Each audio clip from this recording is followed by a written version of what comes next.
Even if you happen to be the jade pillar that holds up the sky, or the golden bridge that spans the ocean, if you want to protect the priest of the Tang court and pass this place safely, you will have to become a little mad. For how many times? Asked Pilgrim. At least 3 or 4 times, replied the woodcutter. Pilgrim said, that's nothing. Throughout a year, we must have become mad for 700 or 800 times. These 3 or 4, what's that to us? A little madness, and we are through. Dear great sage. He was not at all afraid. Eager only to accompany the Tang monk, he abandoned the woodcutter and returned with big strides to where the horse was standing before the mountain slope. Master, it's nothing serious, he said. There are a couple of puny monster spirits, to be sure, but people around here are rather timid and overly concerned. You have me, so why worry? Let's get going. Let's get going. When the elder heard what he said, he had no choice but to proceed. As they walked, the woodcutter vanished. The elder said, why did that woodcutter who brought us the message disappear all at once? Our luck must be rather poor. Said 8 Rules. We have met a ghost in broad daylight. He must have crawled back into the forest to find firewood. Said Pilgrim. Let me take a look. Dear great sage. He opened wide his fiery eyes and diamond pupils to scan the mountain far and near, but there was no trace of the woodcutter. He raised his head and suddenly saw the day sentinel on the edge of the clouds.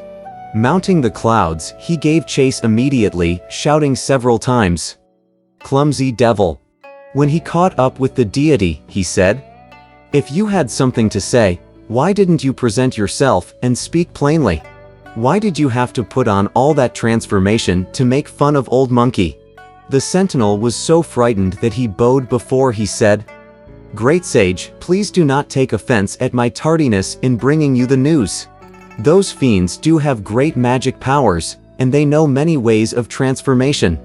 It's up to you to use all your cleverness, to exercise all your divine intelligence to guard your master carefully. If you are the slightest bit negligent, you can't get through this road to reach the western heaven. When Pilgrim heard this, he drove away the sentinel, though the words he kept firmly in his mind. Lowering the direction of his cloud, he returned to the mountain. As he saw the elder proceeding with 8 Rules and Sha monk, he thought to himself, if I give an honest account of what the sentinel said to master, he will weep for sure. He's so weak. If I don't tell him the truth, I can put something over him and lead him forward. But as the proverb says, wading suddenly into a swamp, you can't tell if it's deep or shallow. If master indeed were to be taken by the monsters, won't old monkey be asked to expend his energy again? Let me take good care of 8 Rules instead.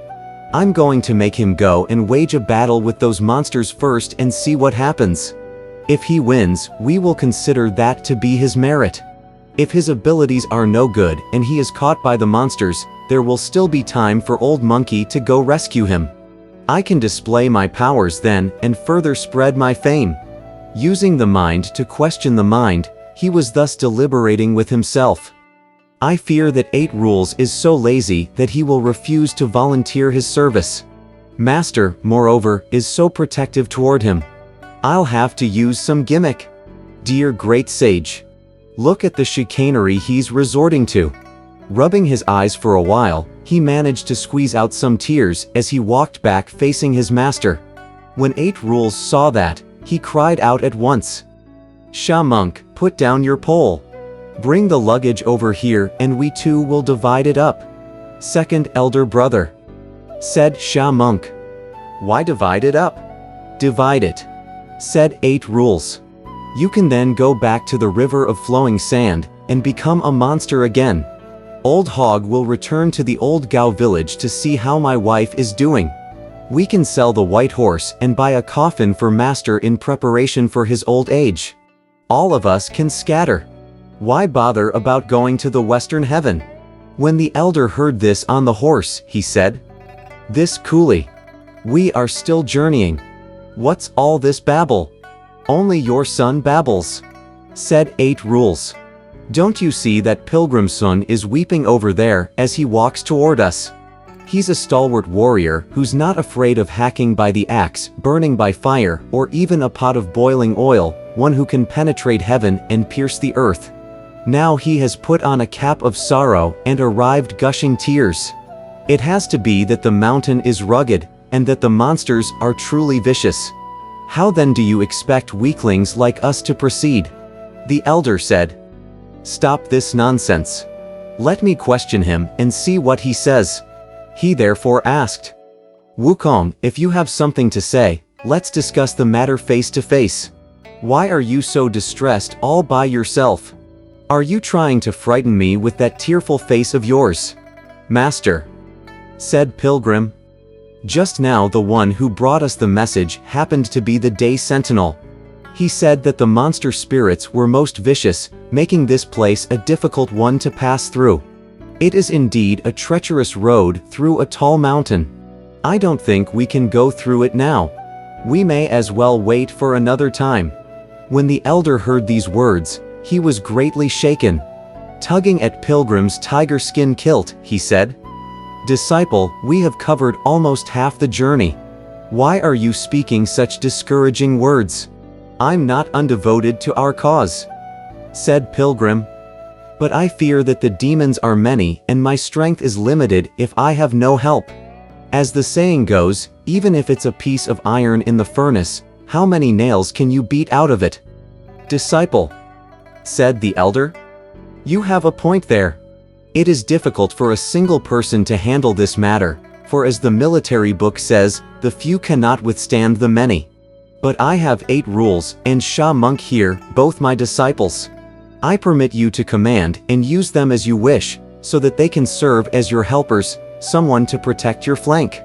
Only you should work together to clear up a path and lead me across this mountain. Will we not then be attaining the right fruit? All that legerdemain of Pilgrim, you see, was aimed at eliciting from the elder these few words. He wiped away his tears, saying, Master, if you want to cross this mountain, Zhu 8 Rules has to agree to do 2 things for me. Only then will we have about a third of a chance to get by. If he doesn't agree to help me, you might as well forget about the whole matter. Elder brother, said 8 Rules. If we can't do it, let's scatter. Don't drag me down. Disciple, said the elder. Let's ask your elder brother first and see what he wants you to do. Idiot indeed, said to Pilgrim. Elder brother, what do you want me to do? The first thing is to look after Master, said Pilgrim. And the second is to go patrol the mountain. 8 Rules said. Looking after Master means sitting right here, whereas to patrol the mountain means taking a walk somewhere. Do you want me to sit a while and walk a while? How can I do 2 things at once? I'm not telling you to do 2 things at once, said Pilgrim, but to select one only. That's easier to decide, said 8 Rules, chuckling. But I don't know what's involved in looking after Master or in patrolling the mountain. Tell me something of my duties and I can then carry them out accordingly. To look after Master, said Pilgrim, means that if he wants to move his bowels, you wait on him. If he wants to journey, you assist him. If he wants to eat, you go to beg for vegetarian food. If he suffers from hunger even slightly, you'll be beaten. If he pales a little, you'll be beaten. If he loses some weight, you'll be beaten. Horrified, 8 Rules said. This is terribly difficult. Terribly difficult. To wait on him, or to help him to walk, that's nothing, and even if I have to carry him bodily, it's still an easy matter. But if he wants to send me to beg for food, I fear that there might be those on this road to the west who won't recognize that I'm a monk seeking scriptures. They might think that I'm a healthy hog just reaching maturity and then have me surrounded by many people with brooms, rakes, pitchforks, and all.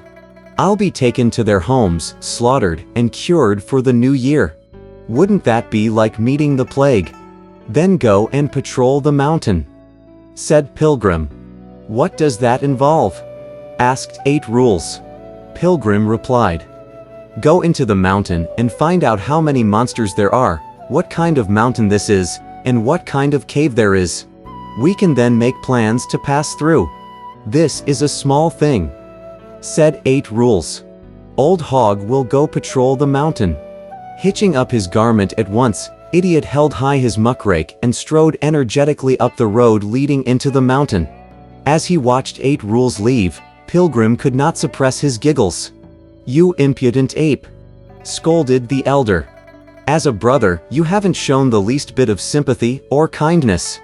You are constantly envious of one another.